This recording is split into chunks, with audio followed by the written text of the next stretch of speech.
and welcome back to our podcast. I'm the Disturbed Southern Belle. And I'm the gentleman. We're starting a new series talking about some of the most disturbing or just unusual conspiracy theories that have just happened randomly just throughout history.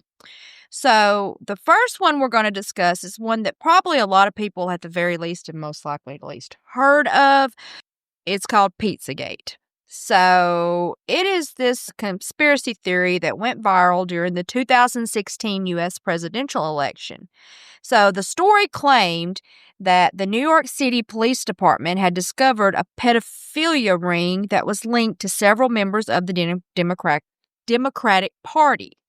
So the discovery was alleged to have been made while searching through the emails of Anthony Weiner, who was this politician who was involved in several sexual scandals of his own. And the theory has, of course, been discredited by several organizations. But anyway, so the personal email of John Podesta, who was a prominent political advisor, was hacked, and the emails were published in November 2016 by WikiLeaks. So that right there tells you kind of, maybe take it with a grain of salt. I'm not saying everything they publish is crazy, but a lot of it, it can be a little out there. It can be. So the emails were claimed to contain these coded messages that connected several high-ranking Democratic Party officials. It claimed that several U.S. restaurants were this front for human trafficking and a child sex ring. They said that they use like these code words, like they say one word, but that meant, something very bad, basically. Yeah. So one of the restaurants that was allegedly used was this one that was this pizzeria that was located in Washington, D.C. called the Comet Ping Pong Pizzeria. So it's got a good name anyway. Oh, yeah.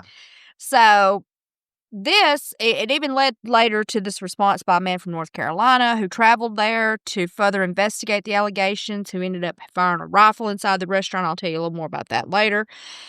To basically break this lock, he said, on the storage room door to get more info.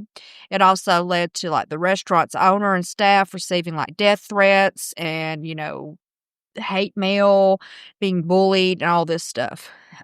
So we'll go back and talk a little bit about the origins. So on October 30th of 2016, a Twitter account that posts this white supremacist material mainly claimed that the NYPD had discovered this pedophilia ring that was linked to the Democratic Party.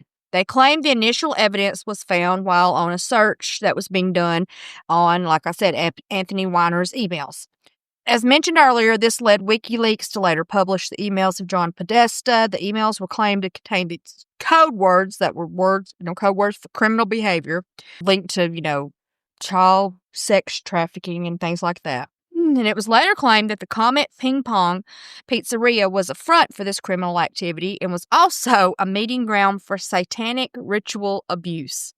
So, they're going all out here. I don't really know why they would have a restaurant as the front, because that seems like a very public place, and that seems like that would be very hard to hide from the public. Well, you know what they say, what better place to hide than in plain sight? Maybe, but still, whatever. Anyway, that's what they're saying. So the story took hold, and it went wild on across social media, as well as other fake news sources like InfoWars and Planet Free Will. And the subreddit was even later created on Reddit that further spread information about the allegations. It was later banned for violating Reddit's anti-doxing policy after users posted personal details of people connected to the alleged activity. So they started posting addresses and things like that, and people started getting doxxed. If you don't know what that is, you can kind of look it up, but I'm pretty sure most people probably at the very least know what that is. It's usually calling the cops on people, saying they're doing stuff, and, it's all kinds of craziness sometimes. It's basically revealing a person's public or private information for public view. Right. And then people do all kinds of nutty stuff with it. So, the theory later morphed into a broader government conspiracy known as Pizzagate. And in this theory, a satanic group of elites of the New World Order were operating an international sex trafficking ring. So the theory caused the staff and owner of the pizzeria, Comet Ping Pong, to be harassed. Photos on the owner's Instagram account were used as supposed proof of involvement. The staff was harassed on social media websites as well as death threats being made against the owner and staff. Several bands that had even played at the pizzeria were also subjected to harassment. Amanda Kleiman of the band Heavy Breathing deleted her Twitter account after receiving numerous negative comments that attempted to link her and her band to the alleged criminal behavior. The harassment even spread out to some nearby restaurants that were like on the same street or very close by, including Besta Pizza, the Little Red Fox Cafe, and the French Bistro. It also spread to other businesses, such as this bookstore that was called Politics and Prose. They were all saying that they were involved. People started saying they were involved too because they were near. So any restaurant businesses that were just near this business were involved just because they were nearby. Well, of course. So, yeah, it got nuts. Guilty by association. Exactly.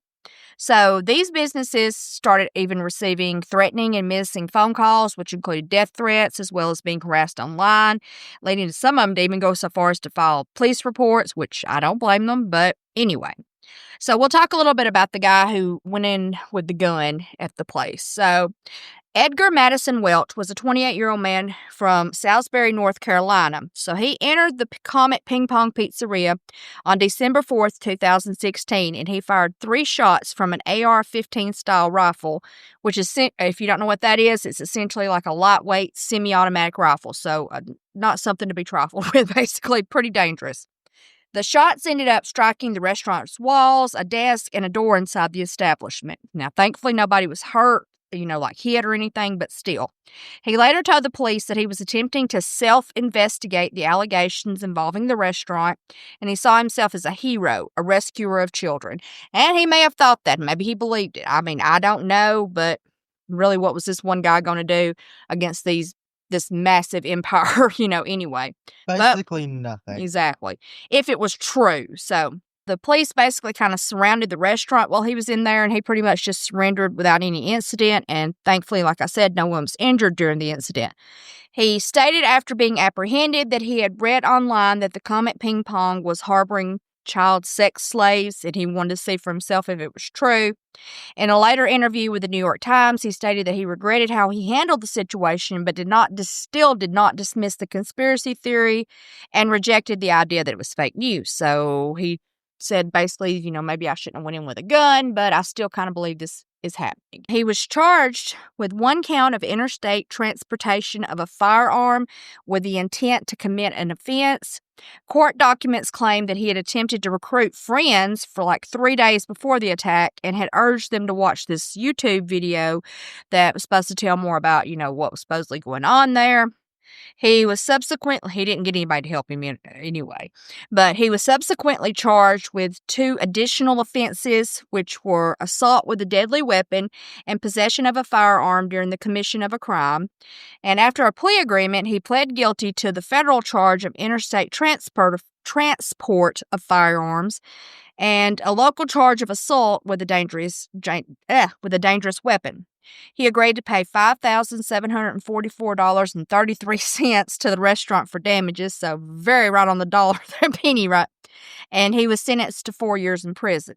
During his sentencing hearing, he apologized for his conduct and said that he had been foolish and reckless. So that's an understatement. Yeah, he had been, because, he could have hurt people. Going into a pizzeria thing, this was like something that, a lot of kids went to, too. This was like, I think they had like games and stuff in it, if I'm not mistaken.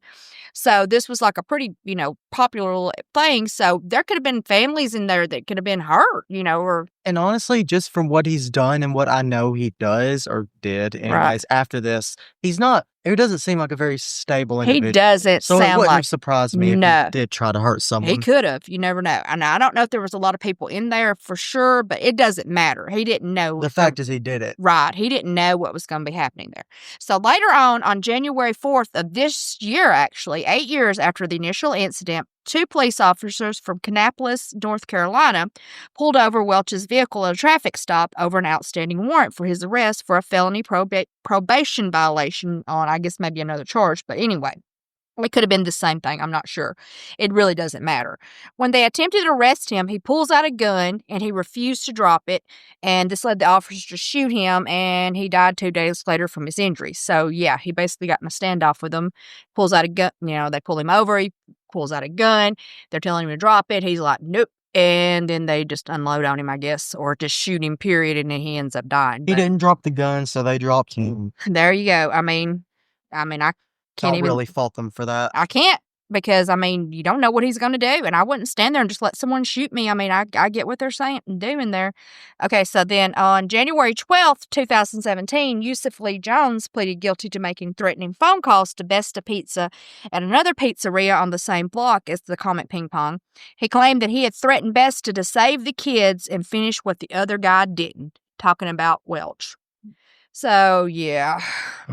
So, as you can imagine, it doesn't stop there. Comet Ping Pong also suffered an arson attack when a fire was started in one of its back rooms on January 25th, 2019.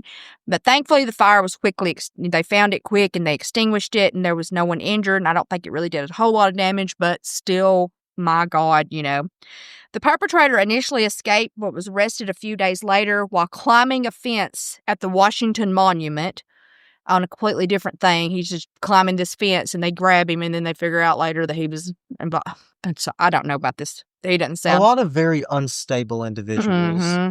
Exactly. And then later on, he was tied to the arson via some security footage. And of course, like I said, the theory has been widely discredited. Most of the supposed evidence cited was taken from different sources and made it appear that it supported allegations. So, for example, they would take images of children and their families that were just on the restaurant's Instagram page, people just in there eating and having fun or whatever, and they would say that these were the victims. These were the kids that were being trafficked. And it was just that kids, makes sense. Just random photos like any restaurant might put up, on their Instagram, here's some families in here enjoying our business, blah, blah, blah. Here's what you can do, you could see anywhere. So there were numerous photos and video clips that were taken out of context, as I said, to help support the allegations. And like most conspiracy theories, actual proof is not needed in order to make something real to those who will essentially believe anything they are told. And most of these, that's pretty much what it is. There is usually not any actual proof behind any of it. It's just people seeing something and running with it. Yep. They see a picture completely out of context, don't even know what's going on, and they just assume it's going to be this horrible, horrific thing, and that might not even be what's happening in the picture. And you can take a lot of pictures and do that with it if you didn't know what was happening. Yeah. And it could be nothing. It could be something completely, totally innocent happening. But without finding out, they don't care. They just run with it. Anyway, we hope you enjoyed that segment. We're going to be continuing on with some more. Don't forget to follow, and subscribe. And don't forget to stay disturbed.